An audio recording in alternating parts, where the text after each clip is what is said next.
you ready for some Eagle football? Live from Eagle Stadium at the Brazosport Christian High School in Lake Jackson, Texas. Touchdown Productions, your leader in local sports television, and the Red Sea Radio Network, Catholic radio for the Brazos Valley, are proud to present St. Joseph's Eagle Football. Tonight, as we continue our road to the district title, your undefeated St. Joseph's Eagles take on the Brazosport Christian Eagles. It's one more step on the way to the district title, and all the action begins right here, right now. It's your St. Joseph's Eagle Game of the Week. Good evening, football fans, wherever you are across our worldwide audience.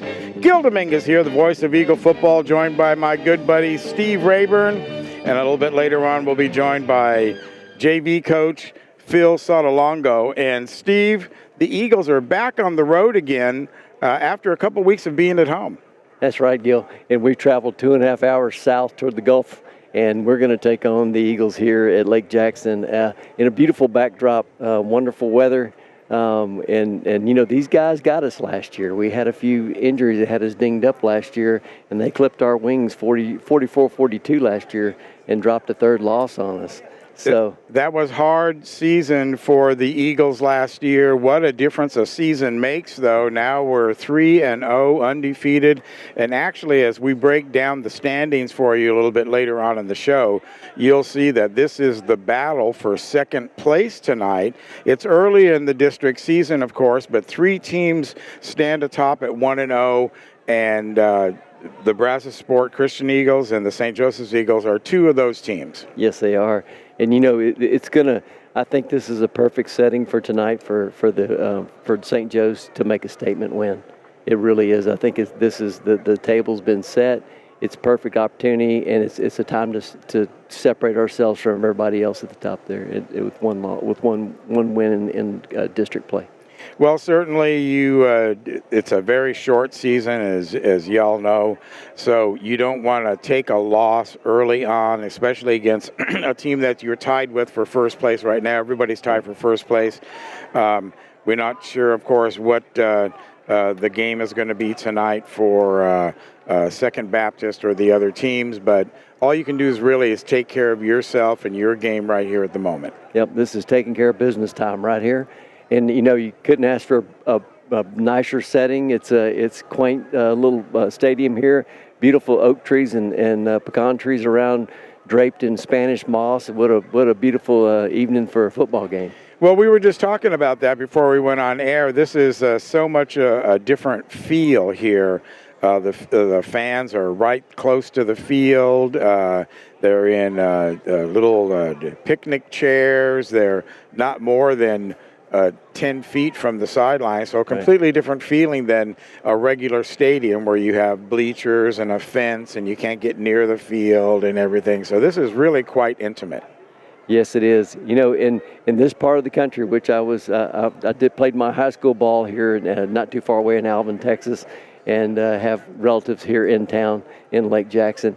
And, you know, this is football country like everywhere else in Texas, but the people in this part of the Texas upper Texas coast are very serious about their football, and a lot of championships have come through this part of Texas in football, from 5A all the way down to 6-man. Well, we have a very intimate setting here tonight for the game with the fans close in. We also have really good weather. I think what's our temperature? We're 90 degrees, but we have a 13-mile-an-hour wind coming off the Gulf, and you can feel a nice, cool breeze. Yeah, it's actually making the flags move kind of stiffly out to the left as the breeze comes in from the Gulf. So we're getting ready here. Like I said, a little bit later on, we're going to be joined by the junior high head coach, Phil Sotolongo, and he just finished his game. They didn't have a very good outing tonight, so. Yeah, a tough outing, you know, but it was a really good-looking squad. Brazosport had a really good-looking squad. They were pretty deep and had a lot of size. They did have a lot of size, and of course we'll talk to Coach about his game and how they came up a little bit on the short side when he gets here.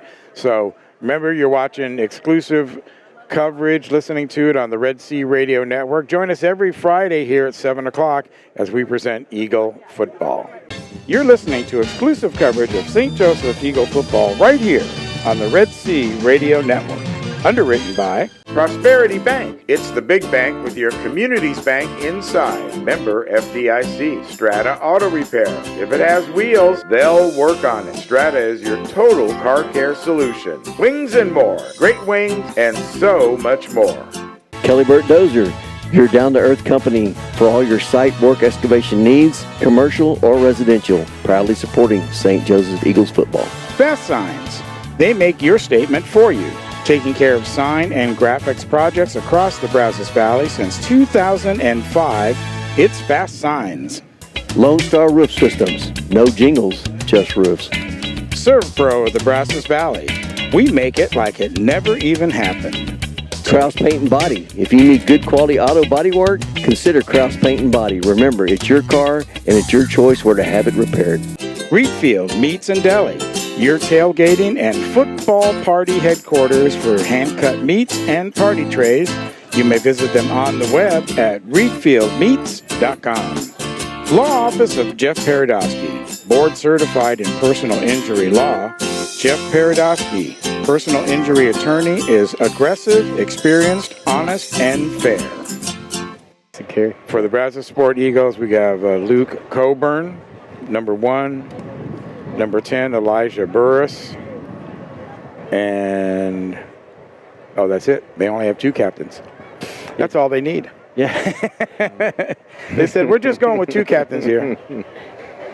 Yeah, Jackson Carey's he rounds out with our 4th one, but that's I'm looking for big things out of him tonight. I think we're going to get on the ground and go hard.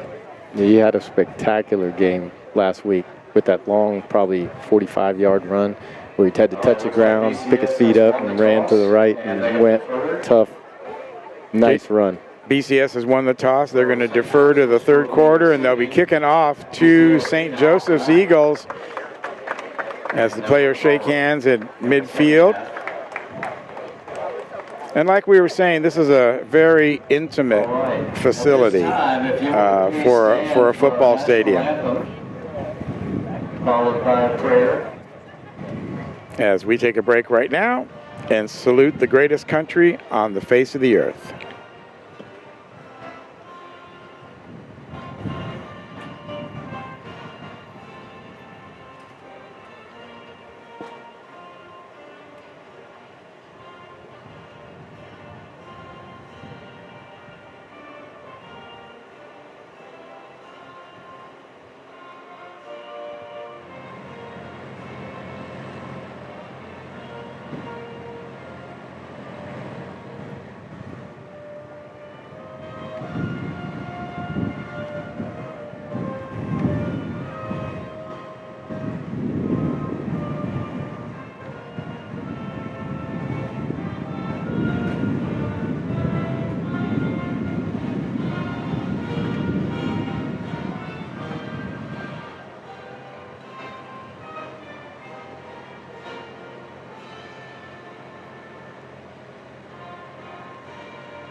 And a pretty large crowd here surrounding the field on the home side. We're so thankful for this evening. For the Brazos Valley. To play a game of football.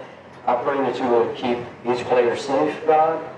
Lord, I thank you for traveling mercies. I pray that you would be with the St. Joseph's folks tonight as they make their way back. Lord, just keep them safe. I pray that we would do all things to honor you. In Jesus' name, amen. Amen. Amen. Nicely done. The first quarter of Eagle football is brought to you by the House of Tires. Price is so low, he's almost giving them away. So we are getting ready for the opening kickoff. The undefeated Eagles laying it all on the line tonight, and we shall see what's going to happen. The shadow's already taking over the field, Steve. Sun going down behind this the the gym behind us. So the field will be completely in shade, and like we were saying before, these portable lights, which I'll go ahead and zoom in on right now. What are those, like 30 feet off the ground, do you think? It's about right. About 25 feet, yeah. So they have these surrounding the field. So if that ball goes up into the darkness, then that might be hard for the receivers to see where that ball is, but they have other weapons at their disposal as well, both teams, and of course Brazosport Christian very used to playing this under these conditions. So here we go, and here's the kickoff. It's going to be a little squibber off to the right. It was touched there by the St. Joseph's Eagles, but went out of bounds. Yeah, Paul Johnson got a hand on it, but it dribbled on out of bounds right there by the 30.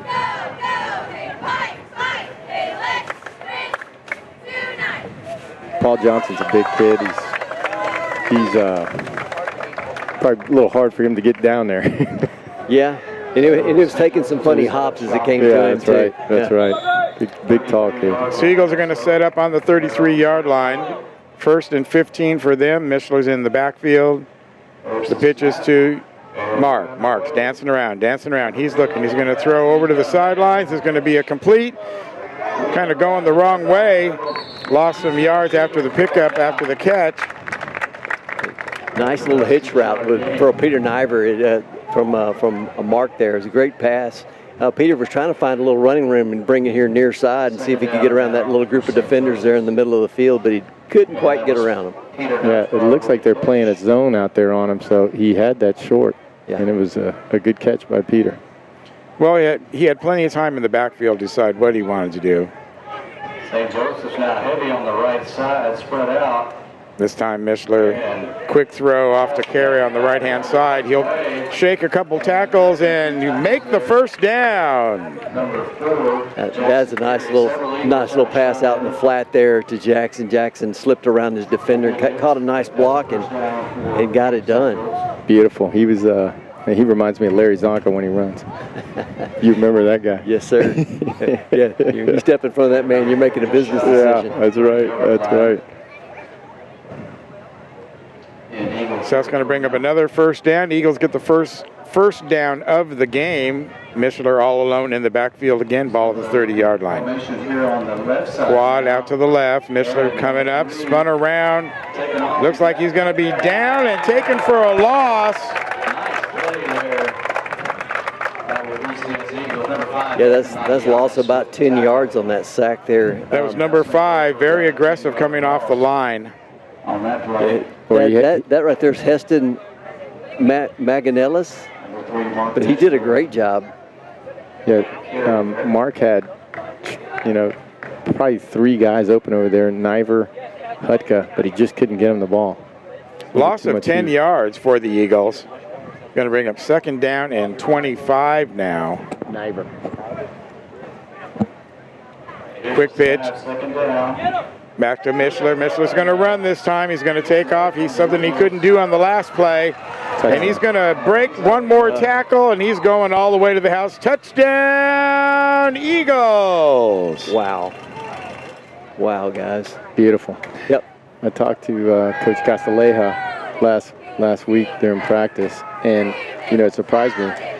They look like they throw a lot, but they only threw last week 10 times. Right. It's more Mishler just finding an open area and taking off on a lane. Yeah. It was a beautiful run by Mark. And that was the problem with the last play. Mark couldn't run because they didn't pitch it to him as a direct snap to him, and so it really handcuffed him. That's right. Good. That's good there, Gil. That's exactly right.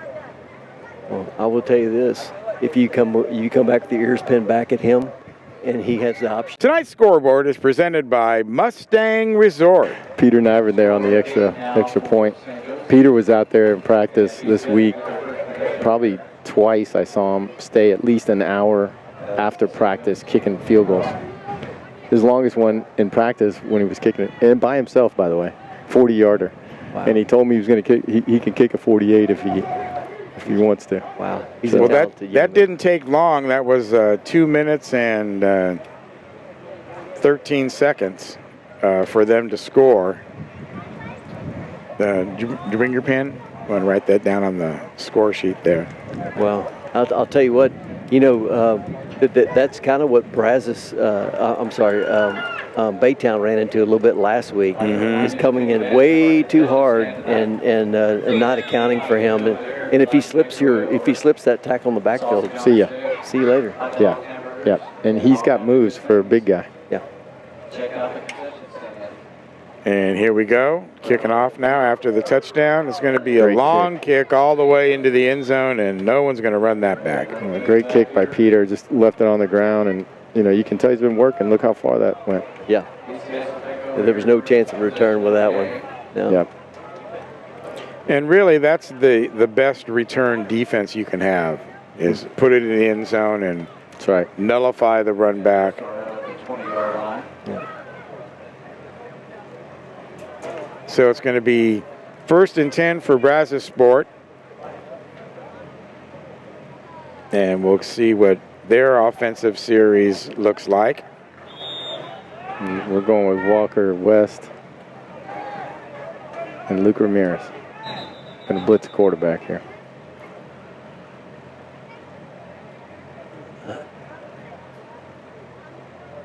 Oh, the ball was misplaced. Yeah, in the wrong place.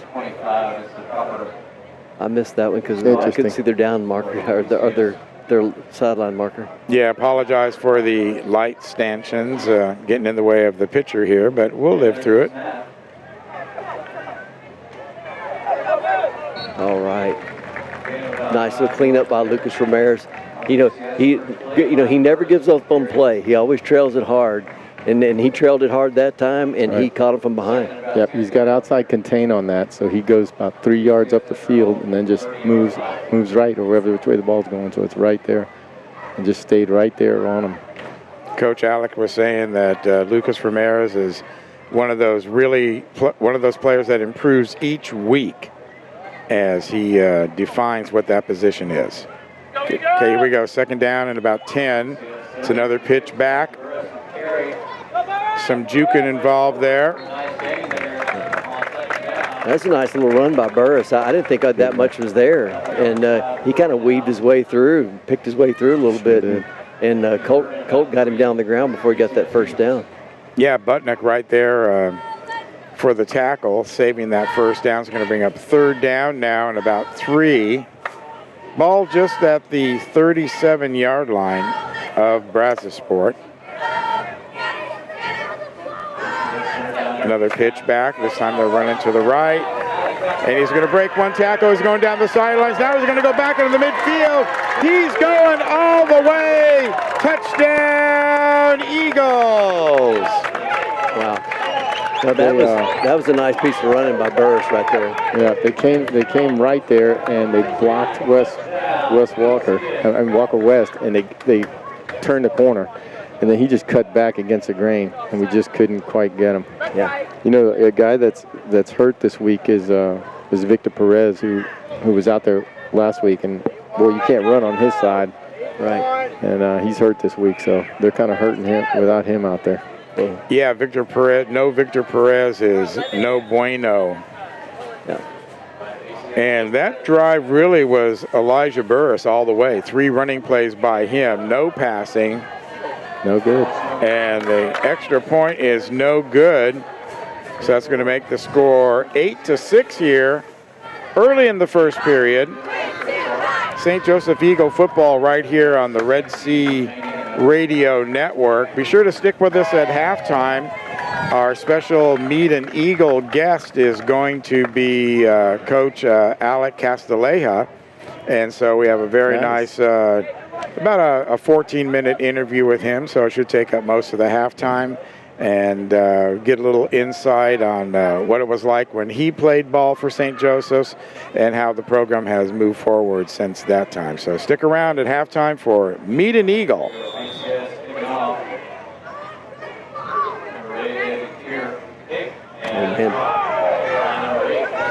See ya. This is a line drive kick picked up and going all the way to the house. Wow. Number 8, Peter Navarre. He Niver. When they kicked that thing off, it line drived it and it kind of hooked a little bit. Man. Peter played it perfect on the hook, caught it in the air, and took it to the opposite side of the field, right down the sidelines. I mean, just turn on the afterburners, and he was gone. Which is what you want to do on a kickoff like that. You want to go straight ahead, bring them in, and then pop it out. Because if you get that last guy that has contain outside and he's inside, that Peter Niver just take it outside. Yeah, I missed who got the block on that side, but he had a really nice block on that far side of the field. I didn't see it. I didn't see it, Steve. I didn't know who it was. We'll take a look at instant replay. There you go. Show everybody who that was. But it was a good block. That block kind of released him. Extra point, no good. So the extra point drama goes on for the Eagles, as we saw last week. Yeah, Makes it 14-6, though. Peter Niver is just a great athlete. I mean, that whole family. I mean, I was saying it last week. John, James, Peter. They all had speed. And then the two girls, Mary and Claire. Oh, yeah. I mean, they're just incredible. What a family athletic family. And I think Claire is faster than all of them. Yeah. And, so goes the Hutkas, too. The Hutkas are, Hutka do brothers. they? Okay. Oh, man, what a bunch of gamers. The guys play football, lights out, and, they're a blast to watch. Gotcha. Yeah. I really like Hutka. He's a tough guy up front. Yeah, his brother Riley played before him. Okay, I didn't know that. I nicknamed him the Honey Badger because it wasn't a whole lot he was scared of. He's coming to get you. Didn't mind introducing himself. I like those guys. Me too. I like those guys. deep for BCS. So the light's starting to take effect here as we start with our third kick of the evening. This one's going to be caught deep into the end zone. He's going to bring it out anyway. Couldn't get it. Tried to stiff arm. But one thing you can say is Burris has no fear. Well, good run. Yeah, very good run. And he's got great vision for the field. He keeps his head up. He's not running down with his head down. And he kind of set that thing up a little bit and kind of easily came up the field, kind of saw where the pressure was going to come from, and then just he adjusted it and went. Yeah. Good runner, instincts. Yes. We got Wes Walker and Lucas Ramirez on the line. So it's going to be 1st and 15 now. Pitcher goes back to Burris again. So 5 offensive plays. It's been all Burris all night long so far. Well, I guess I know we can key the defense in on, right? This reminds me of last week, Gil, with Mr. Anderson. Yeah, what a tough cookie he was. That guy was something else. But they had more than one player they were giving the ball to. Lynn Berry and Anderson. They were the dirtiest uniforms on the field. Yeah, they were. Hutka. Oh, boy. What a run. Woo. Burris, no surprise there on the little dink pass. They got a flag down. Hold it. Ooh, it's going to come back. Yep. Boy. No holding. Peter Niver. That juke that he made down there, he just kind of, when you're running and you got somebody behind you, and you just make just the slightest left or right curve, that's it. The guy, they won't get you. No, you can't. Because you can't adjust as a tackler. Right. To get him, and that's exactly what Mr. Burris did. Good quarterback David Keir was really harassed there at the end by the defensive line, but able to throw that little dink pass out. Yes, sir. To Burris, who's kind of his safety valve.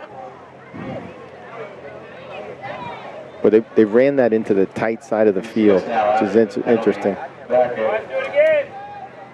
It's going to be 2nd and 15 now. Touchdown nullified. And we said it again. This time it's back over to Burris again. Going the far side, being chased down and tackled by Umanzer. Fumbled as he went out, but went out of bounds. Yeah. I love watching Noah play. He understands what's going on in front of him. He's very instinctual, makes his reads, and he closes to the point of attack. Sure does. It was a good play by him. Umanza. First time we've been able to call his name tonight. He's playing that right defensive end position. So that's going to bring up third down, about 10. Once again, the ball's off to Burris. Nope. Trying to throw. That's a fumble. Boy. Elijah Burris slow to get up on that one. I think they're going to call him a forward pass. But Mr. Burris is not feeling well. No. Well, that was a difficult call because he was running. They were tackling him, and at the last second he just tried to throw it away to prevent the loss. All right, time for the defense to bow up right here. Yeah, here we go. 4th and 10. This is when the men got to come out. Well, all they've shown is Burris, so you were right, Steve. If you're going to key on somebody, you got your assignment. That's offensive. Well, he pulled him. That should have been a flag. That should have been a flag. That was pass interference all the way. They grabbed Colt. They grabbed Colt from behind and impeded him to catch the football. That's interference. They didn't call it. Yeah, I thought it was going to be an interception. Yeah. Yes. Let's see what happens here. Boy, we needed that one. We needed that stop. Big time play there on 4th down. BCS converting. Oh, that's a fumble there. Boy, that was almost picked up by Walker West. Oh, man. Well, Walker West almost had that. Burris threw it in the air, and First down. it was kind of just lingering there, defying gravity. Boy, they're going to call that a forward pass. Yeah, I thought he had his arm back. Boy, I never thought saw so it come too. forward. Yeah, I thought so too. I would have called that a fumble.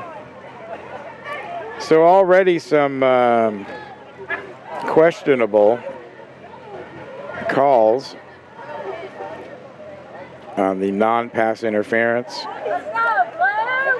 We'll see how this plays out. 2nd down and 15 now for Brazosport. Quick pitch out back. Ball is up.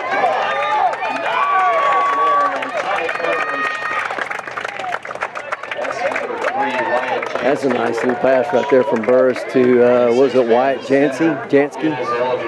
That's my man Jackson Carey on the tackle. Ooh, did he And lay boy, the let me wood? tell you what, that didn't feel good because when he landed with the ball underneath him on top of the guy. So I know that didn't feel good. Okay, 3rd down and 5. They can get a first down inside the 10-yard line. Elijah Burris once again. I think Mr. Burris's gas tank's empty. Yeah, he only got a few yards there. But, you know, the guys are starting to key on the idea that any key down, he's going to have the ball. That was Lucas Ramirez on the stop for the Eagles. And he took him down solo. Yeah, he did. Big Lucas. Okay, 4th down now. We'll call it 5 yards for the first. Burris looking now. He's looking to pass. Too late. Yep. Burris to, who was that? Number 8. David Keir again. Yeah. Good tackle. Yeah. I mean, good run in, but he was too late on the tackle. Yeah.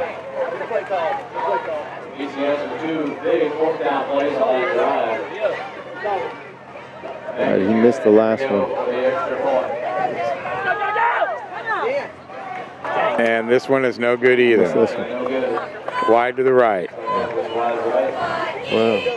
Well, this is going to be an interesting game, I can see. Yes, A little back and forth. Yes, sir.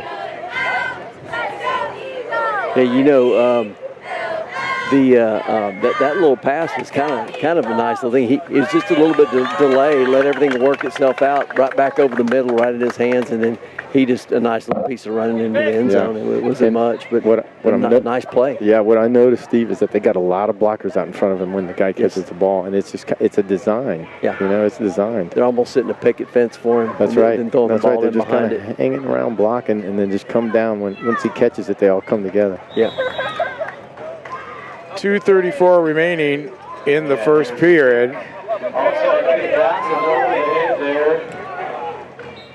Kicked it out of bounds. So that's free kick, or they can get 10 yards, right? Yeah. I think they touched it. Oh no. No, he just ran in behind it to keep any defender from cutting straight to the ball, but Okay. Peter never touched it. Smart play. Yeah, it was. Very, very heads-up play by Peter Niver. Well, the refs are conferring a little bit. I guess they're trying to see if coach wants to accept that penalty or not, or re-kick the ball. Lights are starting to take effect here, and you can see that they're not really aiming toward the middle of the field. Kind of like aiming on the sidelines. Yeah. Pretty dark in the middle. They have the option of a favorable spot. I'm not an expert on these things, but I think it's going to get darker. I believe it is. The kick going out of bounds. Okay, here we'll mark it off. Okay. Okay, Eagles are going to set up 1st and 15 on the 40. So I believe there was a penalty there too that puts midfield for them. the Eagles at midfield. Mishler in the background. He gets the pitch. Pitcher run, pitcher run. This time he's going to run off to the left-hand side. He's tucking it in. He's not. Several Eagles. Ooh, bend backwards. Kind of rough, but he's okay. That was a good gang tackle. They got Mark up pretty high on that one, on that hit. But Yeah, he did. he popped right up, picked up nice little 5-yard pickup. Good run. You know, he's a tough, rugged guy. Boy, he's a big and kid. he's not afraid of the contact. He's not. Sometimes makes me nervous. Yeah, yeah. But you know. Yeah, sometimes you need to just go down, but he's a big kid trying to, he's trying to win. Sure. Got to respect that heart. Yeah. Second down now, 10 yards to go for St. Joseph. They're after him again. This time he's going to dump it off. Hutka. He gets away there. Oh, man. Good job, Hutka. Ryan Hudka. Wow. Man, Hudka's at the right place at the right time. Got that little dump off pass, brought it here near side, right up the sidelines, all the way down to 25, right? 25-yard line? Yep. Well, you want to do 15. that. If they're going to rush you like that, then somebody's going to be open for that little dunk pass. Yep. And, man, he made a shoestring catch on that pass. So that was beautiful. Well, he was on the ground there, huh? Yeah, he Almost. was. Boy, you picked that thing up and we'll see ya. Yeah. So now it's 1st and goal for St. Joseph. St. Joseph just inside the 15-yard line. Wide open. Umanza. Nice pass. Manager down to about the 3-yard line. Great reception. He was standing out there all by himself. It's shocking. They're playing a zone, Steve, and they're just sitting back and giving you those 10 yards. Yeah. And, when you're in the red zone like that, you really can't afford do that. You got to be up on them if you want to try and stop them. Yeah, you can't give up 10 yards when you're on the 3. Especially when Mark Mitchell's a quarterback. If Mitchell's a quarterback, you better cover your guy. DCO stacking it up.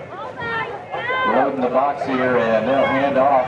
Looking to run around the right-hand side. He's in. And Yes. And they're going to call it touchdown. Touchdown, Eagles. Man, nice little run by Colt Bundick. He actually, the tackler beat him to the point of attack.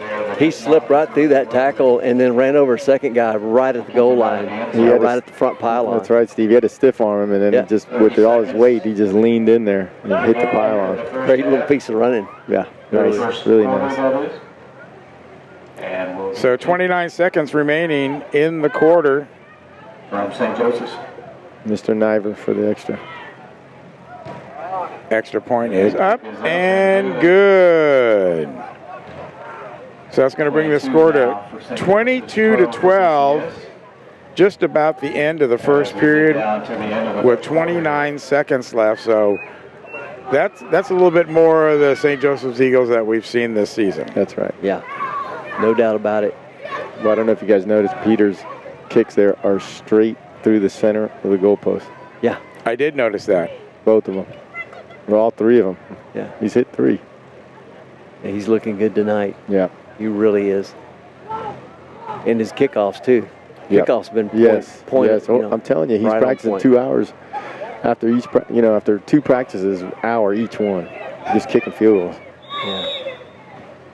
Well, it's not really the kicking that's been the problem. It's the transition between the snap and the hold. Back to receive here, and it's a deep kick again. Telling you. Right out the back. Telling you, he's Can't been beat that. practicing. Straight down the middle. That's what these young men out there, if they're listening, that's somebody you want to look how he practices, and that's what you want to do the same thing, because that kid works. Right. This is not easy to do. You got to practice to get there. Agreed. A lot more than just the snaps at practice, right? That's right. It's the ones you take after practice. That's exactly right. That's Right. exactly right. Okay, 22-12. 29 seconds remaining. Let's see what Brazosport Eagles got up their sleeves here as we end the first quarter of play. Pitch back to Burris. Burris is going to make a little fake right there. Now he's going to come up the sidelines. Boy, he almost slipped away. He's a very shifty runner, Mr. Burris, and that's what those quarterbacks, when they can go left and right like that while they have the ball, which I don't think you can teach. I think it's just a natural God-given ability.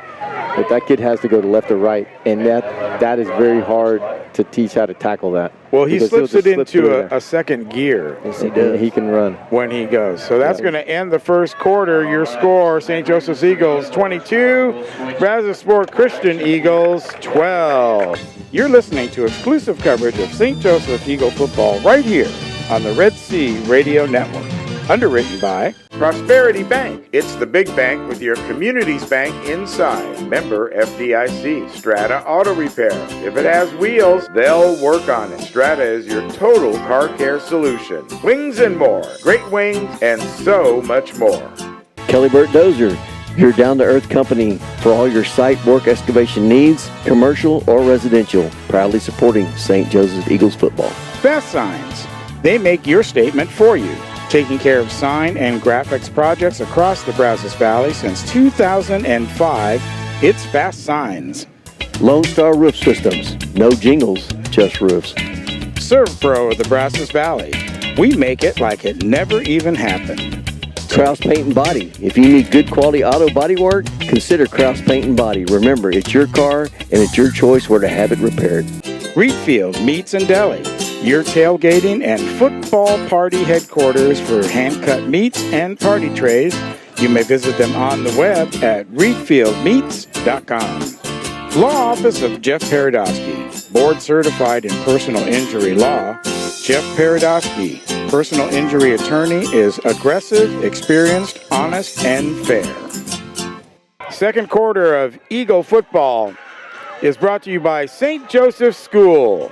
From elementary to high school, St. Joseph's, quality education for your children. Welcome back to Eagle Field here at the campus of Brazosport Christian High School.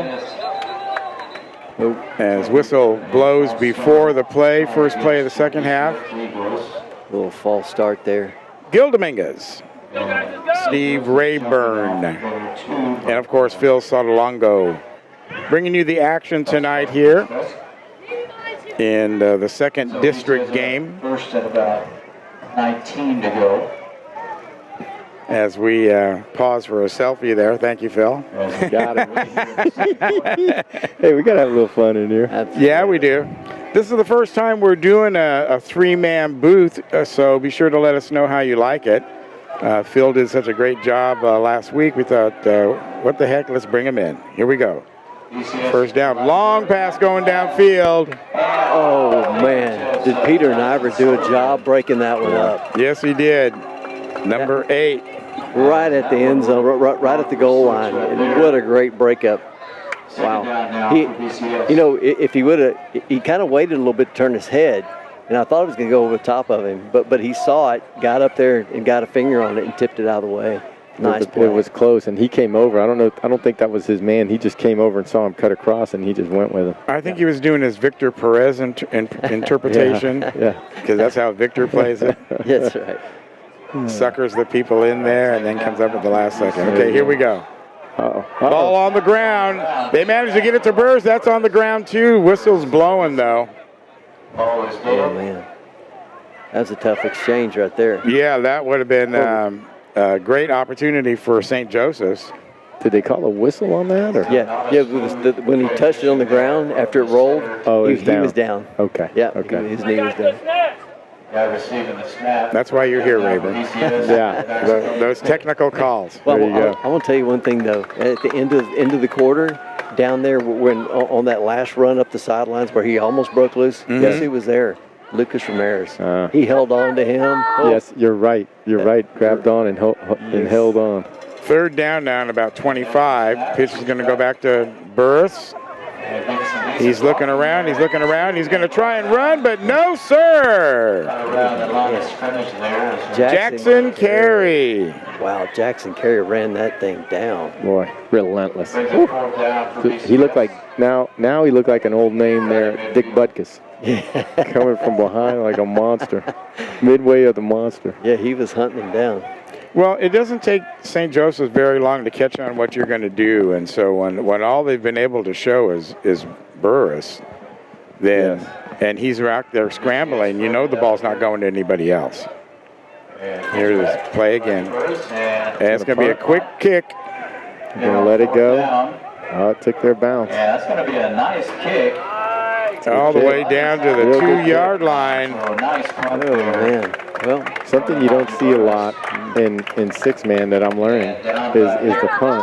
And I think it's in 11-man football, punt is one of the key plays because it exchanges the field position, and it can really if you have a really good punter, it can really make a big difference in your field position. I want to say that's the best punt I've ever seen. Score 22. To go all the way down there near the goal line and be dead. In six-man, it Yeah. could be. You might be right. he had just the right amount of touch on that thing. It rolled the last 10 yards down to the 4 right there. I mean, they pinned him all the way back there. Okay, Mishler's going to be directly under center now. St. Joseph. But you know what, Jack? If he He broke this last time, and he's going to break it again. This is the same play he broke it on. They're going to get him on a horse collar. Oh wow, yeah. Wouldn't have got hold of Jackson like he did. He was gone. That's all he had left. Oh yeah, he was gone. He was gone. It's the same play we ran last week from the goal. It's the same where Coach Castellea likes to use him right there because it's a safe play, and you got a big, you got Larry Zonka running it. Great run. First down now. Well, they were lucky to stop him, that's for sure. Jackson Carey, just a great football player. Went from the 2-yard line all the way out to the 36-yard line. Well, he got us out of that hole real quick. Yes, he did. First and 15 for St. Joseph's. Mishler directly under center. It's going to be a pitch again out here. And they made a good block. Oh, Colt Bundick, wow, nice run, 10-yard pickup, and he just fell right in behind Mishler. But don't you love a quarterback that he'll pitch you the ball, then he'll run out and block for you? Hit somebody. Gotta love it. Boy, I think Colt, if he would have just switched on the outside, a little steam on the outside, he could have turned the corner there. I think he cut it up inside a little early. So this is a little interesting. St. Joseph's keeping it on the ground like this, pounding some yardage out. St. Joseph's with a couple of run plays here, breaking loose. And between the trenches. Now he's going to throw. Kutka. Up. Wow. Brian Hudka carries it down to the 10. Beautiful pitch and catch. He couldn't have threw a better pass, and he ran his route to the tee wide open. They caught the defense sleeping because they had everybody up on the line. And he slipped past the safety and then just went to the corner and he was open. Well, that's what 2 running plays that are successful will do. Make that defense honest. Yeah. First to go from the 10 here for St. Joseph. And so Mishler now directly under the center again. Center. Oh, little fumble on the play. Picks it up. He's under. Smart. Nice defense there by DCS. Smart, Mark. Yeah, that's perfect throwaway. There's nothing there. He couldn't get away from him. He had him by the waist and just Yep. and we'll throw it out. He couldn't get away. They were in on him so quick as it was like white on rice. Yep. I believe that was Heston Maganelas again. I mean, he's quick to the backfield. I mean, he's a really quick rusher. Yeah. Good player. BCS, get him in the backfield. Here we go, right back into the run package. Looks like we're under center. So BCS got their back to the wall here as St. Joseph's. Oh, a quick boy. handoff up the middle. Touchdown, Eagles! They were not ready for that. Great call by Coach Castilleja. And Brian What Hudka. a call. Brian Hudka took that one and looked like he shot out of a cannon straight up and I mean, he ran like a man on a And mission. it's so quick, nobody knows where the ball is because Mark just kind of stands there, just steps back and has the ball out. It looks like a normal play. He's about to spin, but Hudka comes in there and takes it. Yeah. He's gone. Now the point after, kick is down, it's up, and it is good. Good job, guys. Peter, Yeah, he's money tonight. boy, he's on Money. it. St. Joseph scored at 30, and BCS at 12 now. So that's going to bring the score to 30-12 as St. Joseph's, I think, flexing Rounding out our roster. Yeah. their flexor muscles. They are, and I'll tell you, and a lot of it right there was to see we'll run it right at you. Stop us if you can. That's right. That's right. Number 10 is Well, Number it's taken the Number 9, BCS game right to them, running Burris like they were doing Number 6, almost exclusively. Yes. Number 5, Eston Magianis. 6:53 remaining Number 3, in the second quarter, excuse me. Tyson Sullivan. Remember to join us at the halftime for our Meet an Eagle segment. This week it's Coach Castilleja. And here's the kick from St. Joseph's. Back to receive and on to the pickup. And he lost the handle on that thing. I thought that ball was going to go to the ground. Yeah. That was what Tyson Sullivan, number 2, Tyson Sullivan.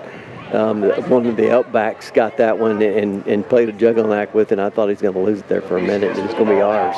Lucas Ramirez was right on it. Yeah, he was. Almost had that. 25. He is always around the action. He is. Big, good-looking kid. Just big. Are those mosquitoes Wide guys. buzzing me, or I don't know. I'm gonna refuse to wear long pants like you guys until I absolutely have to. Gil's the California boy in the bunch here. He's got his surfing shorts on. That's right. Hawaiian And shirt and a Hawaiian shirt. Yeah. Let's add to it. on a hot summer evening here in Texas. Lake Jackson, Texas, the destination tonight. And here we go, first down. BCS Eagles. Here we go, first down now for the Eagles. Get the pass. He's looking. He's going to take off. Oh, nice block. Complete pass Hudka. there. Yeah, Like it was Yeah. tipped. He's a player. Yep. Pure heart. Look at how excited he Yes. is. Yeah. Hudka and Ramirez they were all over him. Yeah, they- what I mean, Yeah, they had, it was David Kerr. I Yeah. guess they switched the quarterbacks. I think Mr. Burris' gas tank's empty. We're going to have to fill it up. I don't think so. This is only the second quarter. but it may also maybe they're trying to get him to touch that ball a little bit more often than just being a quarterback. Right. Because he's a Because pretty they're darn reading good him. receiver too. Yeah, they're reading him. Yeah. That's right. And they're trying to get him out there and get him in coverage and see. Yeah, what they he got can him in some space Yeah, now out he here is to the down far there. right side. Bottom of the He screen. split far left. They're trying to make something happen. Take it down here for BCS. And High snap. It's too far. Scrambling. He's going to cross field. Got 11. Good save. Yeah, Man. nice save on the play. That was Cole. What was his name? I can't read his. Calhoun. Cole Calhoun on the reception there, and Nice catch. Yeah, absolutely. And Noah Manzel was running him down along with Lucas Ramirez. nice pass. We're going to need that stick on light at the half. Okay, From the St. Joseph. You got it. yep, can do. Because we can't read our own sheets there.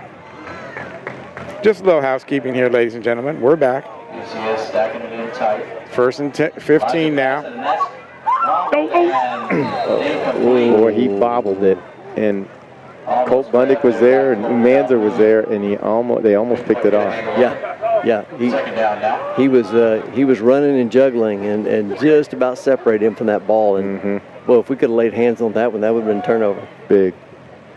Yep, Cole Calhoun got loose out there on the left-hand side. So going to bring up second down now for the BCS Eagles. All right, here we go, second down. Snap, Elijah Burris looking to run around. Burris trying to put it into the second gear. Yep, that's a Holding call. hold out there on the far side of the field. That's what actually sprung their was it a hold or was it a yeah, block it was in a the hold. back? Okay. That was a hold. And he hooked him trying to get his man out around the sideline. There you go. Back a little bit here. So that's going to bring up second, and I'm going to call it 25.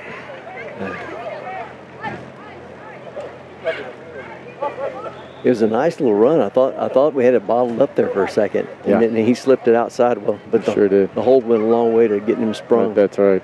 There's no bottling up, Elijah. You might get him surrounded, but he kicks it into that second gear so fast that that's why he's so elusive. Okay, here we go. Second down. 25. Oh. Second down. Pressure's on. Looking for a receiver going way downfield. It's open.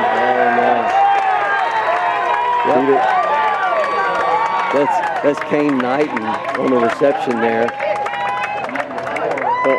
On the pass from Elijah Burris. That was a great pass down to about the 3 or 4 yard line now.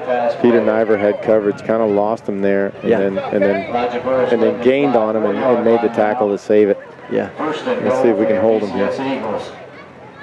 Nice throw by Burris. Yeah, he was under a lot of pressure. Yes, he was. First and goal for the Eagles. Ball goes through his hands. Now it's bobbled again in the background. No. He's not in yet. He's not in yet. Man, that's a complete pass, right? Wow, that was a great save St. Joe's not giving up here. by Burris. And again, right there in the middle was Noah Manzor and also Lucas Ramirez. Yes. In the mix. So they kept him out of the end zone. Busted play for Brazosport, and they were able to pull something out, a little rabbit out of their hat. And they've had a couple tough exchanges coming out of the center. They sure have. I wonder what's going on there. 30-12 the score, 4 minutes in the second quarter, as Brazosport's knocking on the door here. In the box here, looking for a run, and they're going to give it to Elijah Burris. Once again, he's going to dive into the end zone for the touchdown, Eagles. Oh, wow. Now, there's some effort right there, guys. Absolutely. Lucas Ramirez had him around the waist, then around the ankles, and he leaned out and fell into the end zone. Yep. No, he dove. Mr. Burris, he's still got gas. He dove in the end zone. He smelled that end zone, and he just dove right in there. Yeah. He's still got some diesel in there. Uh-oh. Bad snap, bad snap. They're going to get him. They're going to try to throw it. No good. Yeah. And it's no good. yes, extra point attempt is no good. That was Lucas Ramirez got a hand up on that one. I don't know if he got a piece of the ball, but he definitely got a hand up between the receiver. Sure did. And just kind of got him confused for a second, and then that didn't quite work out for him. Yeah. We're at 30-18. So 30-18 the score with 3:50 remaining. I'll give you a little bird's eye view here of what this field looks like. The lights are fully taking effect right now. And, of course, plenty of darkness above those lights. As we were saying, they're about 25 feet or so in height. Here to visit our concession stand during halftime. So this is where we are at for the evening, way down the road in Lake Jackson, Texas. Onside and picked up there by.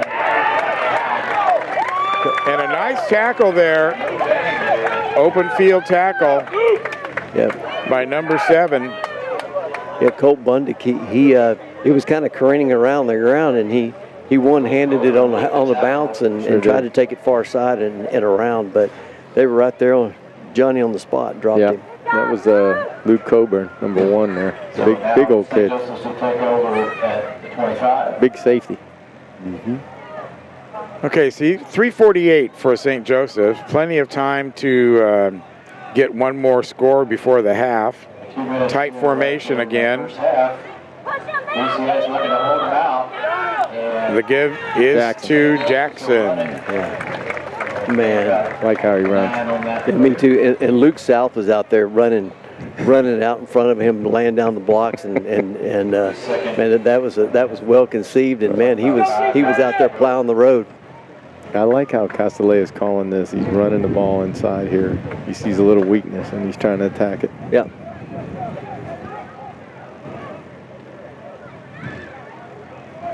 Once again, directly under center, handoff. And tight, and they're going to run hard up the middle. Run down.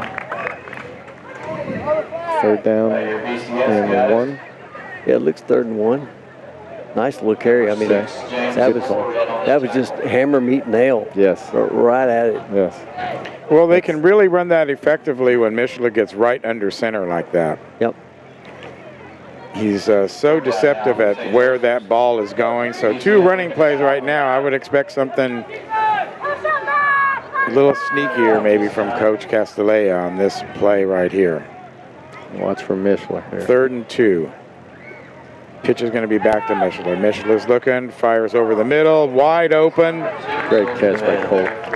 Yeah, I mean, Colt, he just found the space in that zone, sat down, got his hands up, bam, bam, bam, first down. Hands up, he found the tip of the ball and just took it in easy. Look, that's a pro catch. Yes, it is. And ball at the 32-yard line now. Clock is not really a factor yet. 2:14 remaining. Plenty of time for the Eagles to get a score here. One more score in the first half of play. Pitch is going to go back to Mishler. Mishler looking. He's going to step up now. He's going to take off. He's going to break 1 tackle, 2 tackles, spin around, break 3 tackles, go to the sidelines. He's going all the way down the field. Touchdown, Eagles. Whoa, man. What? He ran by 4 guys like they were standing still. But I always tell Gil and I was always talking about it. If you watch his legs, once he gets out of those first couple steps and he starts striding, if you misread how fast he's moving, you're done. Yes, you're out of the play. Yeah, because he's real short steps when he's in trouble, and then when he breaks it, strides, long strides, and I mean he's gone. Yes, I told Julia my new nickname was Crazy Legs. Yeah. Crazy Legs Michelin. Yeah, that's right. Uh-oh, bad snap. Yep. Snap on the ground. Oh, boy. That's no good. We had a fire call on and nobody went out. Yep. Well, it's all right. Well, I'll tell you what, that little piece of running right there, I thought he had him about 10 yards up the field. and it was just, I don't know, he wrapped him up, but he just kind of spun out of it. I don't know if he took his back arm and was trying to get the ball. I think that's what it looked like. Okay. They were trying to strip the ball, and he kind of grabbed it with his other hand, and as he spun, his spin was more powerful than what he could hold on to. Roll right out of his arms, and he was gone. And then there's 4 guys standing there just like looking because they're thinking, oh, he's got him, and he just broke out of there. Yeah. And that was after he broke 2 tackles. The first one with a stiff arm. Yeah. So very nice piece of running, and still a lot of time on the clock. If they get the ball back, they might be able to do something else here. Peter is not going to let him run that back. Peter didn't have to put too many more yards on that kick, and it would have went through the goalpost. Yeah, I'm telling you, the kids have been practicing. Maybe they should kick the extra point from back there. Yeah, right. Hey, he kicked it. When I walked up to him, he said, "I'm going to kick it from right here." And I looked at him and I went, "Man, what is that, 45?" He goes, "That's 48, sir." Yeah. And I went, "Wow, okay." Wow. So St. Joseph's Eagles firmly in charge of this one right now, 36-18, doubling the score of Brazosport Eagles. 1:36 remaining. Brazosport has the ball. They can get some points on the board before the half, too. Doesn't take them long to score, but not this time. No, he spun away. Oh, no. Oh, my. He got away from Hutka. I don't know how he did it. He just kept fighting. Yeah, me neither. I mean, that young man's got a full tank now. Yeah. Well, Hutka usually once he gets him. If you get your hands on That's you, right. you're going down. He just kept spinning and got away from him. Amazing athletic display by Burgess there to get away from the rush and find the open man afterwards. Burgess again, he's taken off to the right-hand side. He's not going to throw this time. Who's that over there? That was Jackson Carey. Jackson, yeah. With a shirt tackle, but he got him down. Yeah. They forced him out of bounds. Yep. He just reached over one hand, grabbed the shirt, and just pulled him down. It's a strong young man. There he is right there, Elijah Burgess. Well, Mr. Eagle himself. As a timeout is taken. And while we take a timeout, we'll let you know that we'll be home next week. Come on out for the game out at the St. Joseph Athletic Complex. And, it's always fun for the team to come home. it is. When you're on the road, it's fun to get a win. It's fun to go down and play ball. But man, it's nothing like coming back home and your entrance, your fans, your band. I mean, it's just that extra oomph. It gets you pumped up. Sure does. Well, especially when the team is doing as well this season as the Eagles are. I mean, we don't know what the score is going to be here at the end of this game, but should they prevail, they would be coming home at 4-0, 2-0 in district. Mm-hmm. So that's a big season, and they deserve all the support they can get from the fans coming out. Yes, sir. Of course, if you can't make it, we'll be on the radio at 6:40. Game time is at 7 o'clock as well. Except it'll just be me and Phil. Here we go. First down now. Long pass down. They're going for it. Oh, man. The Mans are there to break up that. That would have been a touchdown pass that was to number 4, Kane Knighton. And right on the money. And he played right off his hip, stayed right in his back pocket. Yeah. Got to the ball before he got it. Great play. You're exactly right, Steve. He stayed in his hip pocket. He saw the ball coming, and then he closed and just put one hand up and got it knocked down. Yeah. Great play. So it's going to bring up third down. 55 seconds remaining in the second quarter, first half of action. Remember, at the half, we have a Meet an Eagle segment. This week, our special guest, Alec Castilleja. Scrambling now. He can't get away. Little lob pass falls harmlessly, though. Well, again, Lucas Ramirez right back there, along with Brian Hutka, had the pressure dial way up on that quarterback, and he almost made a mistake with that football. Yes, he did. Trying to dink it off there just at the last second. Yep. It's close. Yeah, he got it tapped up in the air, and if somebody just would have got the hands on that one, it would have been the St. Joe's ball. Yep. That's right. Okay, so now the down marker is the enemy for the BCS Eagles as it's fourth down. It's 49 seconds remaining, so plenty of time if the Eagles were to get the ball back right here and hold them. Whistle blows. It's got to be illegal procedure. Yeah. Offense. Heston Magaletos, he took off a little too soon. So that's going to move him back 5 more. He might have been the hot receiver on that one, you think? Mm-hmm. Oh, definitely. He was ready to roll. That's going to bring up fourth down and 13 yards for the first. 48 seconds remaining, so you certainly do need a first down if you're going to continue this drive. The clock comes into play at that point, but the clock is not in play right now. What's in play is it's fourth down. Ball at the 28-yard line. BCS really spreading out. Pitch back. He's looking, he's scrambling. Now got a hold of him, though, and it makes him throw it in the dirt. Just enough. Brian Hudka. Oh, man, Brian Hudka. What a player. Shuts down the 4th down play by the Eagles.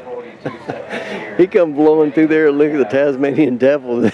The guy that had him heads up blocking had to grab him in the back of his jersey to slow him down a little bit. Yeah, and it still didn't help. Didn't help. That's just called heart. That kid has a lot of heart. Brian Hudka. Okay, this is an opportunity here for the Eagles. We know they can score in one play. This is 42 seconds remaining. Ball at the 30-yard line for St. Joseph. The pitchbacks are going to go back to Mishler. Mishler looking. He's going to throw right over the sidelines. Picked up, one man to beat. Gets pushed out of bounds. And that's going to stop the clock. Oh, no, timeout, St. Joseph. Brian Hudka doing a good job on both sides of the ball. Man. Catching, receiving, running, touchdown. Boy, he's a player. He is playing all out, isn't he? Yeah. Whew.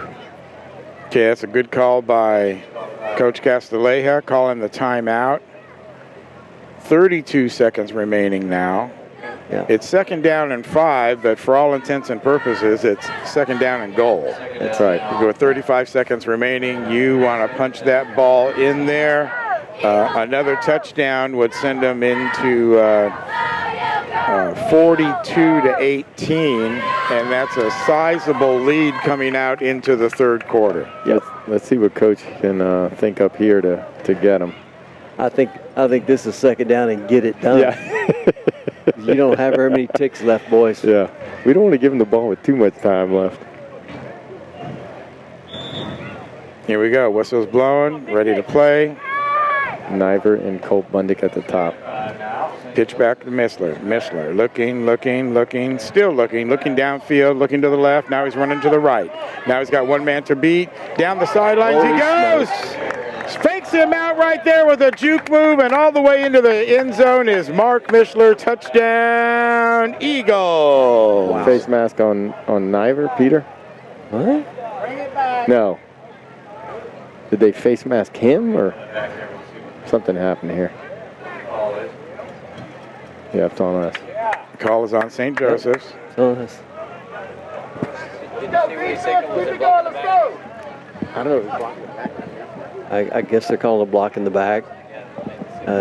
From the spot, it has to be something like that. Yep, block in the back. Okay. Well, that erased a really beautiful touchdown run, but let's see if we can get done with 17 seconds. They just started the clock, and it's running. Hurry, Mark. 2nd and 3, 17 seconds remaining in the half. Mark, high pitch. He gets the ball, though. He's looking. Long pass downfield. It's going to be caught. No time. All right. Well, that's halftime. All right. Well, there you go. Nice game. Quick look at the scoreboard shows you that the St. Joseph's Eagles 36, the Brazosport Christian Eagles 18. As we head into our Meet an Eagle segment, like I said, tonight's special guest, and I mean that, it took us a while to get a hold of him and get some time in the day, but let's turn it over right now to our special guest, Coach Castilleja. Time to meet an Eagle here at the halftime, and this week our very special guest is head coach himself, Alex Castilleja. And Alec, thank you so much for joining us here on Meet an Eagle. Of course. Now, few people know that you yourself were a St. Joseph student, alumni, and played football here. Yeah, I was actually the class of 2010. I came in 9th grade. So my whole high school career was at St. Joseph. Now, from being a player back then, what was the program like? What was the team like? So the program was fairly new. My freshman year was the second or third year of 11-man football. So they just had transitioned from 6-man to 11-man. The culture was being built. So being a part of that, development and with the coaches that we had, we really learned a whole lot. Randy Holos was really a vital piece of that from our sophomore junior year. He came from Houston Christian, which is a larger private school. He was a quarterback for Katy High School back in the 90s. So he brought a big school mentality into this small school and really boomed our athletic program as far as what it took to be successful, what it was to be men of high character within the football program. And we still hold those values today within the programs that I run.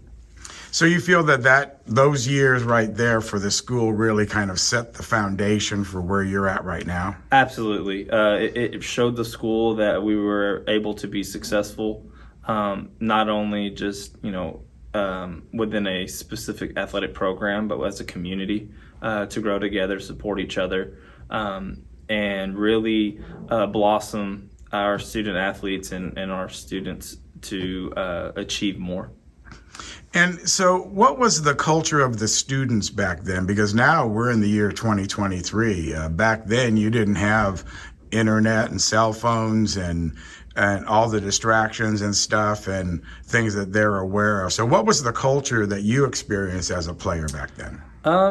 With us, it's really bad film that we thought was, ESPN worthy. And, we didn't really have a really great internet to go, we have Huddle now. We're, using old CDs that we burned to, coaches sitting there with a clicker and, going through those progressions. So as far as how we utilize that system now, I think it's just more efficient. We have more capabilities and have video and film at hand whenever we want on our phones, or we're able to pull up the Huddle app or get onto the website. As far as recruiting goes, we're able to have more contact or efficient contact with coaches. Then it's, I remember going to TCU and handing in a videotape of my film to their coaches, and the recruiting visits are a little different in that sense. But I think back then it was just more what we thought was pretty fortunate for us to have. Nowadays looks kind of like the old ages. So, but what I was referring to is the kids themselves. Is there a difference between the kids back then, respect for community, the team, the coaches, versus nowadays when a lot of teams are having issues with player discipline and things like that? I think it's been pretty consistent. We have a lot of the same families within our community, so it's been a pretty long stand there. But we're very blue collar here, so hard work comes from the family values and respect, and saying yes sir, no sir, yes ma'am, no ma'am, holding strong to Christian virtues and holding each other accountable to do the right thing. That's really been a homegrown thing. It's the culture at St. Joseph, and it really hasn't changed. I think everybody from the beginning to now can come in and have and hold those same values to the point where we do see multiple families staying within the St. Joseph community, or now having alumni having children and bringing their children to St. Joseph. So it's very fortunate to be able to continue to create and hold that community strong. And I've already seen that. I mean, this is only my second go round here with you guys, but I've seen the connection with the past and the multi-generational families, and you yourself are an example of that, having graduated here. No, what position did you play, and how was your season? So I was the quarterback of St. Joseph for 4 years. So I started my freshman year. I came in from public school. The teams that we had were fortunate enough to make it to the playoffs all 4 years. We competed for our first district championship my sophomore year. Unfortunately lost that one. But we got a lot of experience. An unfortunate thing was we moved up a division my junior year and played some really well-known powerhouse schools back then. Waco Riker, they had 5 Division I athletes on their team, and we're lucky to have potentially 2 that were pushing it. Myself and Chad Peavy, who was another great athlete that we had here, that had the ability to compete there. And we competed extremely hard. I mean, we had a great offensive line. We had big numbers. I think the high school itself, we were pushing to 140, so almost twice the size we are now. And we just had a lot of great runs. Our soccer team was really good. Basketball, I think within the 4 years I was here, had over 100 wins with the basketball program. Our baseball program was really good and always ranked at the top of the state and had a lot of success there. Our girls program made it to basketball state finals. So we were really into the athletic domain. Our softball team again made it to a couple of state finals. Had a tennis team, golf team that were doing well. Track always was successul. So all across the board. All across the board, we really thrived in athletics. But not only just athletics, we look into our fine arts and Mr. Baining, who was here as our recently not been our band director, won a state championship in taps with the band we had. Our choir was making waves and their participation and doing really well in their performances. We did our PSIA performances and studies, and we were going to other schools and performing extremely high levels there. And we're looking at kind of the same we see here is these kids that played athletics and were excelling in athletics were also in PSIA. They were in a robotics team. They were in band. They were in choir. So it was really neat to see that still hold true today. I mean, if you've ever been to our pep rallies, you see football guys and cheerleaders sprinting over to the band to play band, and we have athletes in the choir, and they go on their performances, and it's just really special that you get at a small school that you really don't get at a larger school. Right. Now, you said you played quarterback for 4 years, so you have a little bit in common then with Mark Mishler. Absolutely. Who's a 3-year starter right now. So do you ever impart some of that wisdom to him from being in that position for 4 years? Absolutely. I think that's one position on the field that's kind of my baby. It's the quarterback and development of a quarterback. And Marks has stepped into that role and done exactly what we needed him to do. It's limit turnovers, be a leader, not only on the field, but within the huddle. And we're seeing that. And whatever I can do to kind of help that growth, having a little competition here, the old man can still sling it a little bit. So, giving him a little competition, and I feel like I'm young enough where I can still show him what I want him to do versus just tell him. Right. So that definitely helped in his development, and we've seen that from his sophomore year until now. And the ability he's able to make plays and run around a little bit more. And we're just seeing that success from him. So, if he does have questions, he's able to come and ask, or if I'm seeing something on the field, I'm able to impart, that this is what you should do. In real time. In real time. Now, in your 7th season, I know it's difficult to go back and compare teams or campaigns or whatever like that, but is there a favorite year, even though it's only been 7 years, that you can look back at and say, wow, that was something special? I think there's been, this year among about 3 or 4 years ago, we kind of started off the same way. And we just kind of had this feeling in the air where it's going to be pretty special. But I think one of my favorite years was really the first year of 6-man. Where we're coming in with a great coaching staff, and we're sitting there coming from 11-man, and we had no clue what 6-man was. One of the things I say is my first full game of 6-man was the first game I ever coached in 6-man. And so, we're still learning, okay, what formation fits us, and how can we run this play or take 11-man plays and move them into 6-man, and how can we prepare our kids to have an opportunity, say, for an athletic scholarship without, devaluing a position in football? Are we training them the proper way? Are we putting them in a position to be successful?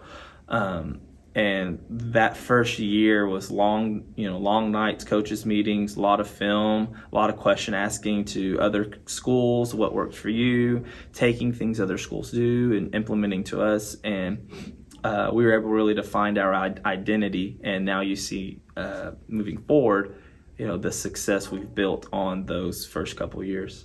So bringing us forward to this week's game, which of course you're the guest here on Meet an Eagle. You're sitting at 3-0. Good place to be. Different than last year when you were 1-3. And so the turnaround there is pretty spectacular. Of course, we know that there was issues with last year with injuries and everything like that. So everybody's healthy now. You seem to be performing at a good clip. We're traveling down to Lake Jackson this week. What do you expect from them? I think they're going to give us everything they have. I know last season, they kind of got us on a good week where we, had a lot of injuries and a lot of sickness going around at that point.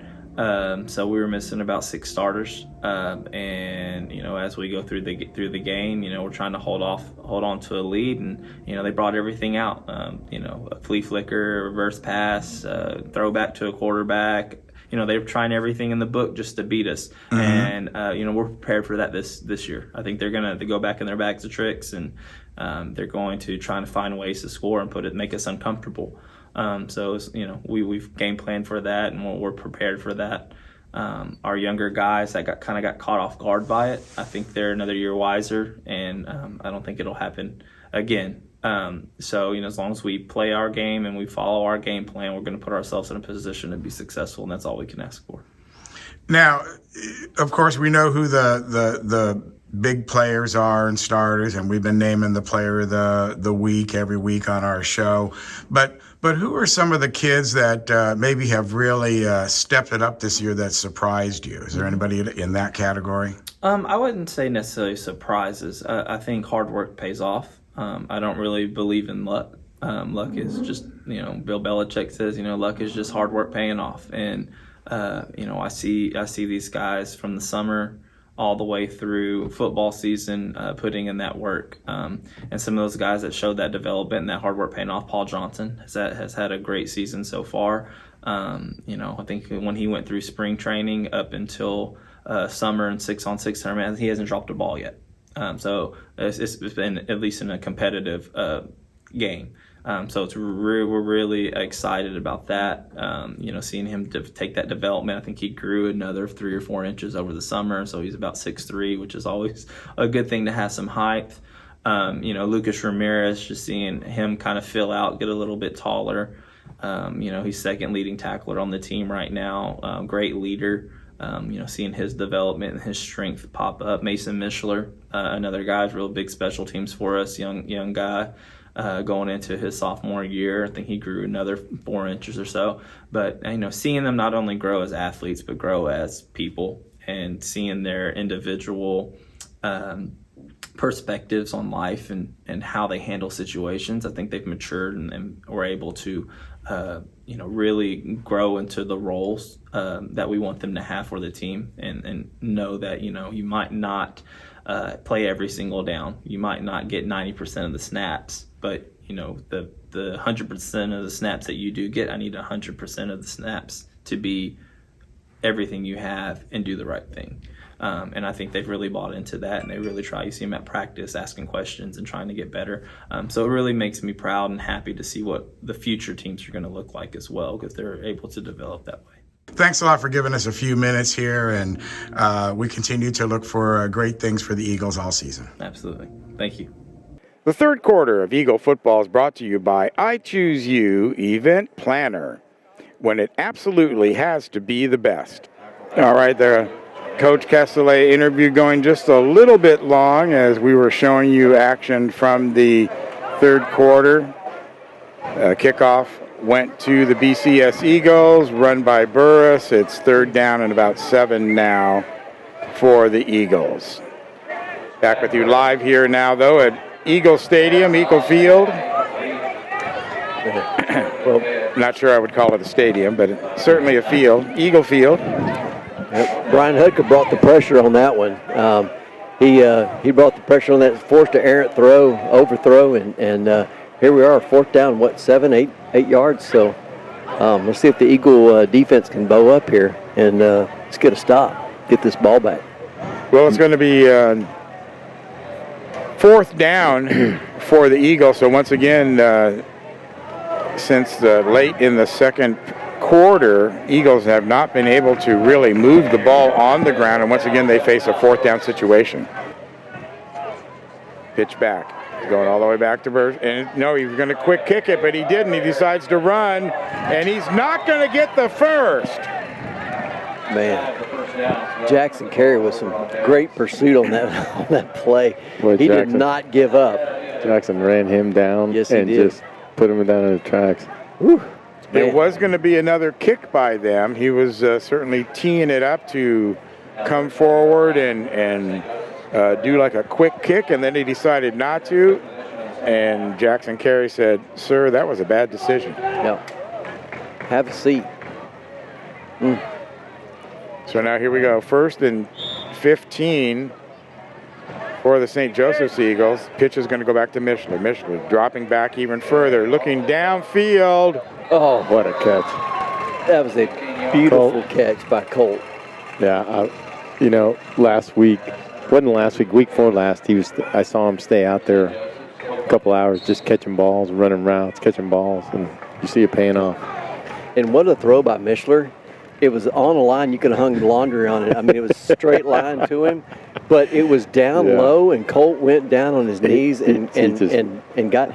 It was never in any peril that somebody's going to get a hand on that ball other than Colt. The Colt's going to catch her, he's going to drop it. That's right, Steve. It's just right there. Jay Mishler in the second position now. Take the direct snap. He's going to pass over to the right-hand side. And it's going to be touchdown, Eagles! Hudka Again. How many times we said Brian's name tonight? Man, he's come to play tonight. And Yeah. he's doing it.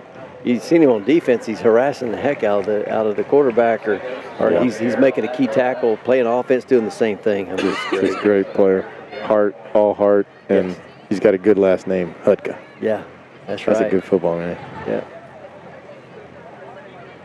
I just remember, Steve, we got the band in our back pocket if we want to. It's too late now. I'll remember next time. Yeah, just bring up that pot a little bit right there. We can have the band join us. All right. Very good. Straight and through. It's good. Niagara drills that one straight on through. Yep. Okay, so I was talking to Phil at the halftime, and I was telling him 24 points, and the mercy rule goes into effect. Of course, that means you got to hold Brazosport to no points from their 18. So now we're down to 2 touchdowns, and we might beat the traffic. Yeah. This Brazosport team has had a lot of fight in it, and I don't suspect they're going to lay down. No. Yeah. No, it's going to be hard to keep them off the scoreboard, but getting the ball back in the third quarter is supposed to be an advantage, and it was one that wasn't materialized by them. Yeah. That was a pretty tough break. As we get ready for the second kickoff of the third quarter. Telling you. Crush that one. Practice. My dad used to always say, practice makes perfect. Isn't And that true? kid was practicing, and now he's kicking them out of the end zone. And what a great relief for Mishler, because he used to do all that work and keeps him off the field for another play. Not that you're going to get injured doing a kick, but certainly it exerts a certain amount of energy, and you have to think about it. And this lets him go to the sidelines. Yeah, it's one more play that you could be getting a breath of air and hydrating, and he's doing that instead of out on that kickoff. And they're not using Mark on the defensive side tonight like they were last week. Man. Wow. There's my man Lucas Ramirez. Yeah. Runs that thing down from behind. And from the opposite side of the field, they run away from him. He never gave up. He ran full bore and got the runner by the legs, and on the ground he took him. What a great play. Speaking of Lucas Ramirez, we need to all chime in on some ideas for player of the game, which will be, that's the Stallion Player of the game. And we'll be awarding that player when the game is over. I think I got my pick in.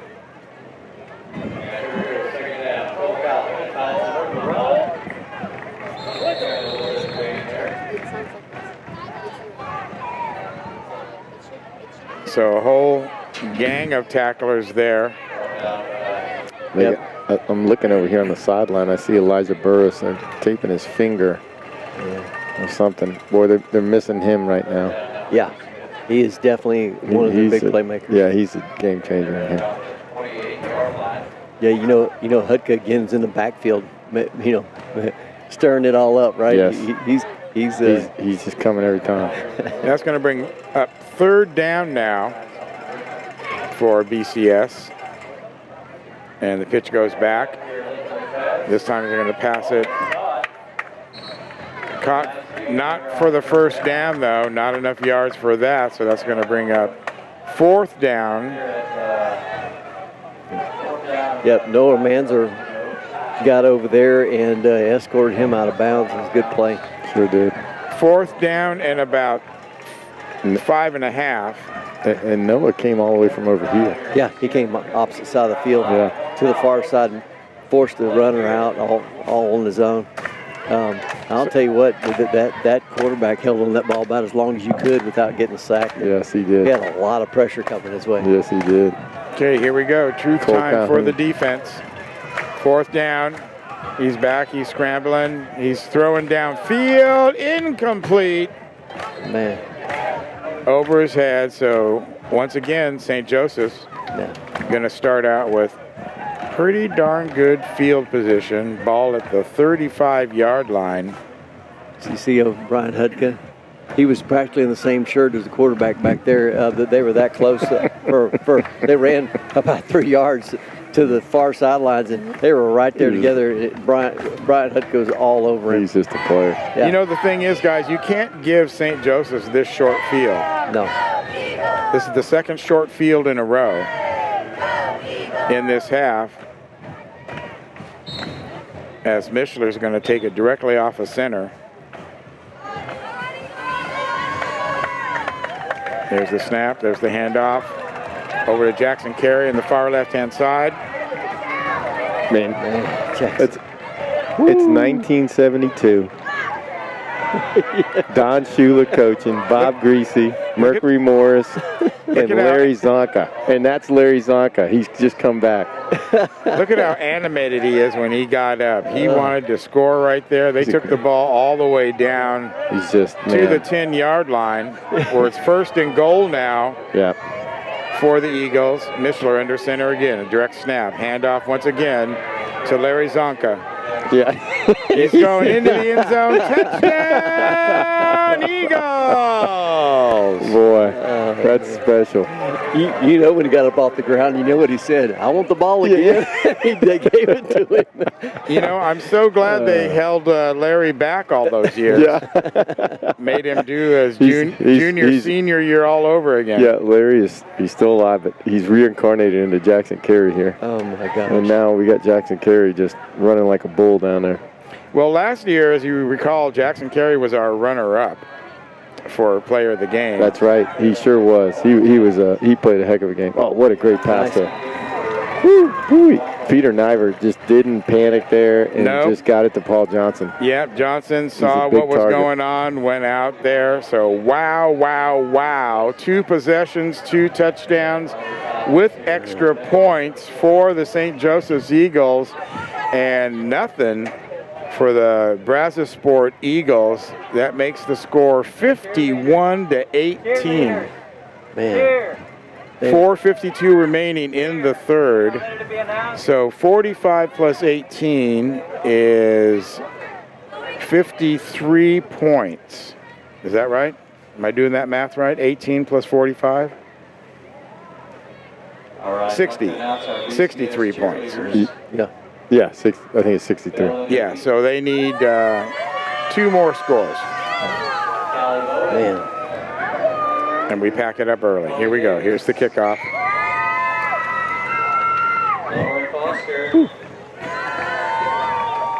I don't know what the next county is over to our right, but they can find the football over there.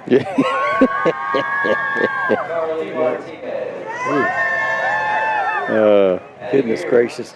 Well, I'll tell you what, we came in the second half with our hair on fire, didn't we? Yeah, we did. 2 stops and they turned them into points right away. Introduce the Brazosport cheerleaders. We'll give them some camera time right here. Show them some love. They're doing a great job here all night.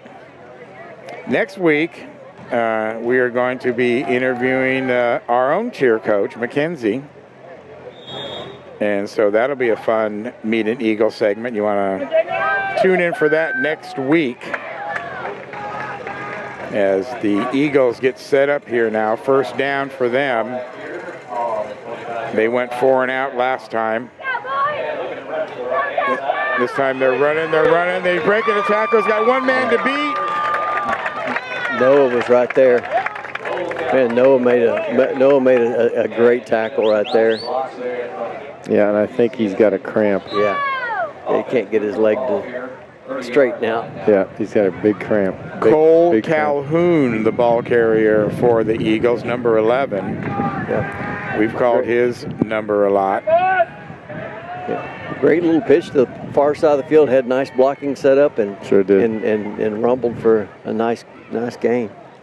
Mark's come in for Manzer. Yeah. Well, he's trying to get that cramp out. Those hurt. Yeah, they do. I do that just getting out of bed. Here's a handoff up the middle. He's going back right. It's Burgess. Burgess going all the way down. No one's going to touch him. Nice run. Nice run by Elijah. But it was, man, he turned the jets on. He still got gas in there. Jet fuel now. It was intended to come this side. Yes, he cut it back. He cut it back, and not nice vision, and what a run by Burrs. And I didn't see him cutting it back. I thought he was going to keep coming this way, and made a great call. Yeah, really good run by that young man. Well, once again, Rayburn was right, as the extra point is good. He made that one. There's going to be no let up in the dog in this fight. And Brazosport scores for the first time in the third quarter. Yeah. Well, and since the beginning, we made the comment, wherever Burrs goes is where this team's going to go. So if anybody's going to do some magic for them, it'll be him. Yes, sir. He is a football player. Yes, he is. A lot of heart. Strong-looking kid, and he can run and makes a lot of things happen. 51-26 is your score now. I'm not sure there's any 30-point plays. Peter's got it, and he can run, and he's got open room. He's going out wide and breaks 2 tackles, 3 tackles, still on his feet. Wow! Holy moly! Wow! There's a flag? No, it was just a T. Good. Great run by Peter. He's about 27-yard line, returned about the 27-yard line. But, he picked that thing up on a hop and cut back the opposite side of the field, and it was headed to the other side and made a nice little move around the edge and had nice blocking set up. But he did some great running. Yeah, he had to turn a corner there. Yep. There was a guy coming, and he turned a corner on him, and then once he got an open field, he had to make a couple more cuts. But great run by Peter. Yep. So first down for the Eagles. Mishler directly under center now. Handoff once again. Mr. Zonka again. Yeah. Well, they might have this play figured out. Yep. Might be time to go to a new play. Wasn't it you last week that said, Phil, if they don't stop it, you keep running it? You keep running it, man. That's right. A good coach will just keep calling that number. Well, he got a couple. And it's not bad. It's not bad. Yeah, it's not bad. But coach will go back to it here. Let's see what he does. Second down, about 13. Diving in to sack Mishler is number 1. Luke Colburn. Wow. Luke Colburn, big kid, big strong kid. He's coming out now, but he rushed the line there and got through. Yeah. Oh, man, he timed it just perfectly as he goes down in pain. Yeah, he's hurt. On the sidelines. He's down on his knee now. Side, he's holding his right side. Yeah, he ran off on its own power, but boy, he's not feeling too good right now. But look for them throw a pass out of a running formation. Huh? Yeah. Oh, here we go. They're going trips left. Third down play for the Eagles. They need 17 yards in order to get the first. This time they're going out to the left-hand side. Break one tackle, break two tackles. Down to the 20-yard line. That'll pick up a chunk of it. Good run by Peter. Strong run. Yeah, it was. Yeah. Just a nice little roll him out, get him in the flat, and get him in some space and let him do what Peter does. Nice little pickup. That's going to bring up a fourth down. Yeah. About what, seven or eight? Yeah, it's about sticks right in the middle of that. Trips to the right for the Eagles. Mishler alone in the backfield. No, he's not. Pitch to him. Now there's the pass downfield. Peter Niver wide open in the corner. Man. Touchdown. Yeah, that's not even fair. He sidestepped him and then just took 2 steps and walked in. Yeah. Literally. Yeah. The guy was coming with a full head of steam. He just stopped, made a quick little dipsy-do, and Peter's in the end zone. And walked in. Wow. Wow, what a gifted athlete. I mean, this decision on Player of the Week just gets harder and harder and harder. Yes, it does. I mean, there's too many good players on this St. Joe's football team. Maybe we should just abandon it. Oh, look at this. Again, Paul Johnson opens up on a fire call. Bad snap. Peter can't get it off. Walker West picks it up and throws it in for a TD. Nice. Paul Johnson, or for an extra point. Yeah. Nice move by Walker West. It kind of the snap kind of squibbed back, and he didn't have a whole lot of choices. Stood up, pirouetted around, and let it go. And Paul knows exactly what to do when you have a bust. Yeah, and Coach has the right guy there, Paul Johnson. Yep. Tallest guy on the team. I don't know how tall he is, but he's got to be 6'5". He's a big guy. Man, he's a tall kid, and yes, he's a big target. That brings the score to 58-26 now. Minute 40 remaining in the third. St. Joseph's Eagles firmly in hand of this game tonight here as we await their kickoff to the BCS Eagles, who still got plenty of firepower. Elijah Burris, here we go. We got to get him. This kid can go. He tried to cut inside. Cut inside. Let me tell you, he's so strong. They almost have him down, but he keeps running. Yeah. Peter Niver there with the saving tackle. Yeah. Well, Elijah's going to get his yards. We know that. Gifted athlete. You're not going to shut him out. I think they've been able to bottle him up most of the evening, though. Yeah, I don't think he's 100%. I think something's bothering him, but he's still out there and still going. Good. So 1st and 15 for BCS. 1:31 remaining in the third. Pitch is out there to Burgess again. He's going to the right-hand side. He's going to tackle early, though. Yeah. Who was there? 20. Ramirez. Lucas Ramirez. Ramirez. Yeah. That's a good name. Yeah, man. He's making his move for player of the game tonight. He always has his nose right in the middle of it. I love that. Good player. Yep.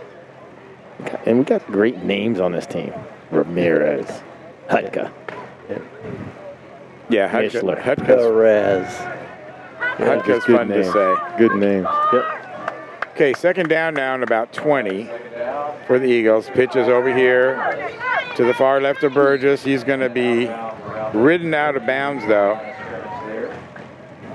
by Umanzer. Wow. Well, he got a few of those yards back, so he's almost back to the original line of scrimmage. Yeah, make it third down here. Yeah, third and about 17. Manzer had a nice contain there. Kept him from really turning the corner. Yeah. And that was Burris running, and he's dangerous. Yeah. Yeah, super dangerous.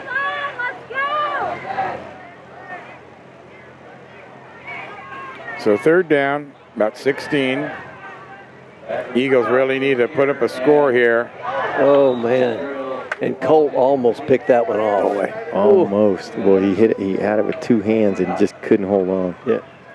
Yeah, that was intended for who was number 5? Was that Heston Magallanes? Magallanes. Okay. Magallanes. Yeah. Just a little.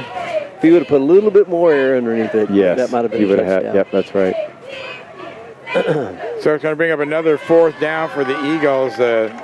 No stranger to fourth down here in the third quarter, other than the touchdown that they were able to score.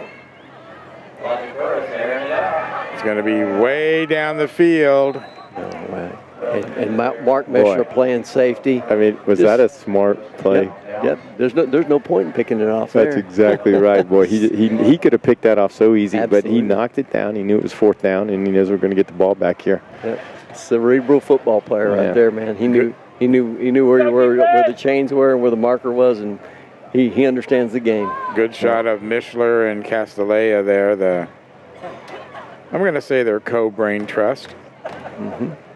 They talk a lot about what to do. Certainly, Coach Castellea has the final word, but Mark has a lot of input into what's going on in the field and what he feels comfortable with.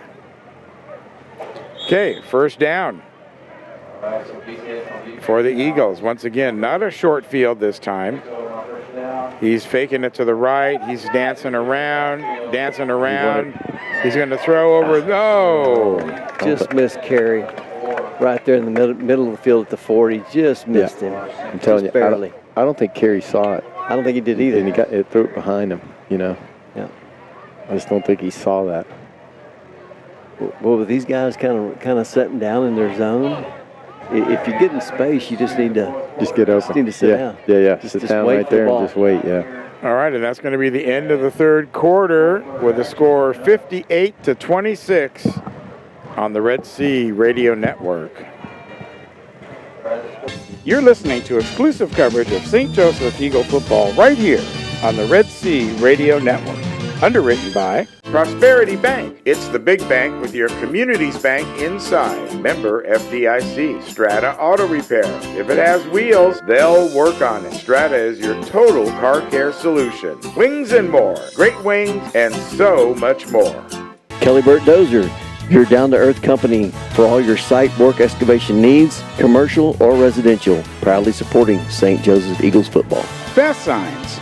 They make your statement for you.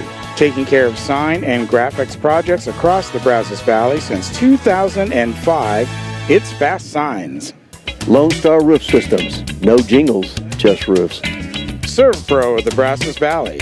We make it like it never even happened. Kraus Paint and Body. If you need good quality auto body work, consider Kraus Paint and Body. Remember, it's your car and it's your choice where to have it repaired. The fourth quarter of Eagle football is brought to you by Aggie-owned and operated Letterman Title Company. You can't buy a home without us. Welcome back to Eagle Field here as we begin fourth quarter action. Gil Dominguez, Steve Rayburn, Phil Sotolongo bringing you all the action here from Eagle Field as no one's going to catch Mark Mishler here. And he opens up the fourth quarter of play with a 50-yard run for the score. That just isn't fair. You know what I figured out? It's nice to have Mark Mishler on your team. Absolutely. I mean, it's nice. That's a good pickup. If that kid comes out and says, "Hey, I want to play football on your team," and you get him, boy, you got a football player. 64 to 26 now. See how the extra point comes down. The kick is up, and it is good. Boy, this, again, this player of the week or of the game. Oh, Yes, boy. sir. It's Well, a tough one. It just gets tougher. You think about that for 1 second. You're listening to exclusive coverage of St. Joseph Eagle football right here on the Red Sea Radio Network. Underwritten by Reedfield Meats and Deli, your tailgating and football party headquarters for hand-cut meats and party trays. You may visit them on the web at reedfieldmeats.com. Law Office of Jeff Paradosky, board certified in personal injury law. Jeff Paradosky, personal injury attorney, is aggressive, experienced, honest, and fair. And welcome back to Eagle Field, once again here on the campus of Brazosport Christian, the Brazosport High School, I should say. Sorry about that. Lucas Ramirez. What a save! What a saving tackle by Lucas Ramirez. I mean, and you know, Elijah Burris ran that out of the end zone, so it was a good. I mean, it's almost 50 yards, right? Or 40 yards. Yeah, he was about 38 yards there coming out of that end zone, and man, he had the afterburners on, and incredible. And Lucas got a hand on him and got him down. What a great tackle, heads up play. Not sure who's down on the field over there. So ball at about the 37-yard line for Brazosport. All tied up with the Eagles and for first place in the league. That's what makes this such an important game tonight. Someone's going to move firmly into second place. Hutka looks like he's down over there. On the side? Yeah. I wonder if it's a cramp, but he's on the sideline sitting down. Is that Hooker or it's Niver? Oh, is that Peter Niver? Yeah. Okay, Niver. Peter. Okay. He's got his back turned. Look like he's stretching though. Yeah. See him leaning, kind of. Yeah. Something happened. Something happened on that kickoff right there. I think he tried to go make the tackle. He might have cramped up. Let's hope he's okay. He's walking it off now. Okay. I think he cramped up. Yeah. And it's sticky out here. A lot of humidity. Yeah. Okay, first and 15 now for Brazosport. Long pass toward the end zone. It's going to fall incomplete. Noah Manzo there on the defense. He just got a hand up. It was actually behind him, both him and the receiver. The ball was behind them, but he got his head around and had a chance of getting a hand on it. Mm-hmm. He sure did. David Kyer threw that just a little bit behind. Yep.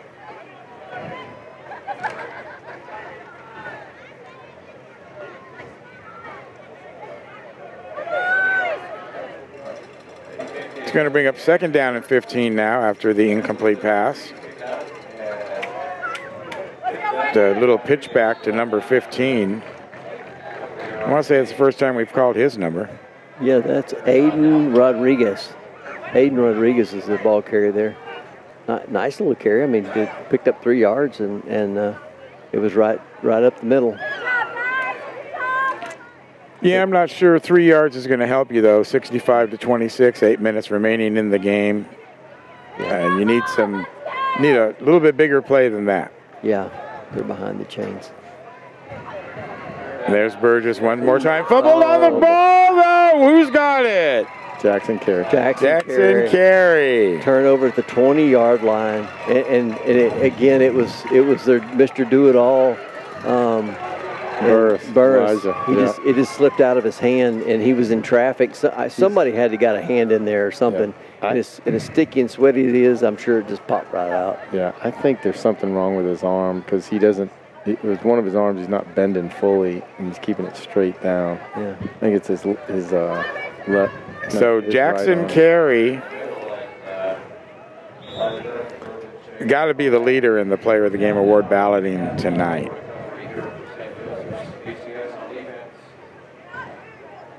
Defense, offense. Ooh.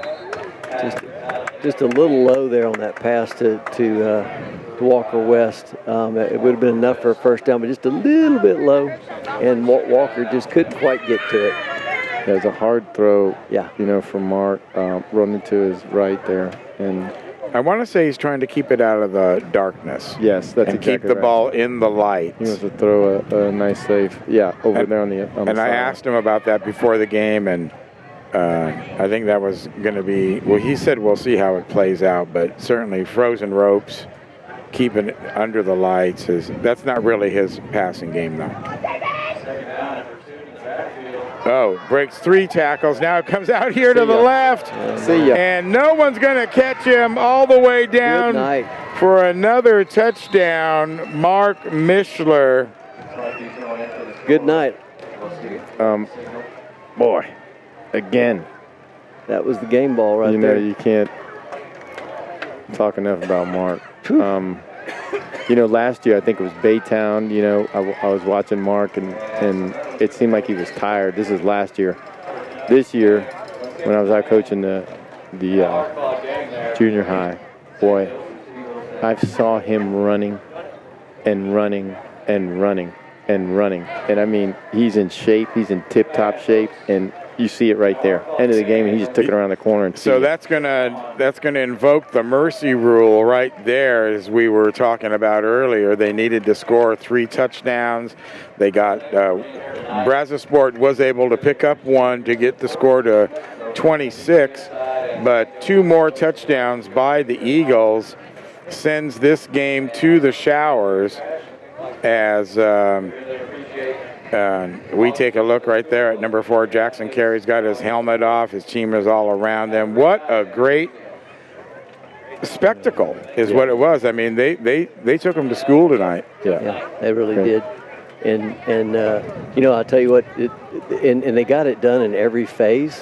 Yes. There was nothing that's like, wow, we didn't play good defense, we played great offense. There was nothing like that.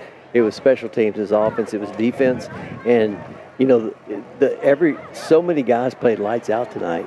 I mean, so many guys did, and you can't say enough about that. They really did. And, you have these special players out there, Carey, Mishler, Niver, Hudka, Ramirez, Yep. Wes Walker, Paul Johnson. They're all just good all-around football players, and they get it done. They did. And you saw some other people contributing as well along the way. I saw Luke South out there doing some lead blocking on some of these run plays. That's right. And blocking for Jackson Carey. It was good to see. It was good to see. And Noah Manzer had a good game. I can't say enough about our Eagles and the amount of effort and the heart that we saw from them. So they ended here in the 3rd quarter. Oh, they turned off the scoreboard. I hope somebody can remember what it was. What was it? 72-26. 72-26. Somebody remember that. 72-26. As the Eagles take this one, run it up to 4-0 on the season, take firm control of second place in the district. Maybe move into first. Who knows? We got to see how the other games played out. Okay, guys. Could be. Time to pony it up. Well, what do you say? Guys, I'm gonna have to say, right in there, 1 and 2 are twins. Are going to be Brian Hutka and Jackson Carey. Yeah. Maybe Brian Hutka because he did a little bit more on both sides of the ball, but so did Jackson Carey, man. Yeah. That's all I can tell you. I mean, you could pick. You got Mark Mitchell over here running. No, man, you're drinking the Mishler Kool-Aid every week. Well, I mean, when you got him on your team, I know. He could be it every week, but he wouldn't want that. He wouldn't want that. Yeah. He's a special player, and you will see how the season turns out for him. But they deserve everything that comes their way. I like Jackson Carey. I think I like Jackson Carey too. He was the runner-up last week, and he played lights out today, which puts him in the category of the bridesmaid, and this week he's the bride. All right. So there you go. The Stallion Player of the game is going to be number 4. Jackson Carey came up with the big fumble recovery as well. Stop to drive. Yes. Great plays on defense, offense, and like you said, there was numerous guys that could have that participated. Yes. They all played great. Fortunately, we have 9 or 10 weeks of these awards to hand out, Yes, and everybody deserves one Yes. as we go through the season. That's right, Gil. So the prayer huddle is over. The individual team huddles are happening right now as the fans begin to clear out here on Eagle Field. A little bit of an early night for us going out in the fourth quarter like that, but you know what? We'll take it. It's a 2.5-hour drive back, and Absolutely. I appreciate the road warrior, Steve, driving me all the way down here. And, of course, Phil had to come anyway because he had to coach the team. That's right. Well, yeah, absolutely. Well, next week we're at home, right, Gil? We are at home against Waco? no, Is it No, begins with an F. yeah. It'll come to me. Right. Anyway, you be there. I'll make a promo. yeah. We'll put it on the air for you and get it all together. All right, guys. Thanks a lot for another fabulous evening here of St. Joseph Eagles football. Eagles win big, 71-26 as they move to 4-0 on the season, remain undefeated, and look forward to another game at home next week. For Phil Sotolongo, Steve Rayburn, I'm Gil Dominguez. You've been watching and listening to exclusive coverage of St. Joseph Eagle football right here on the Red Sea Radio Network. We'll see you next week at home. Good night, everybody.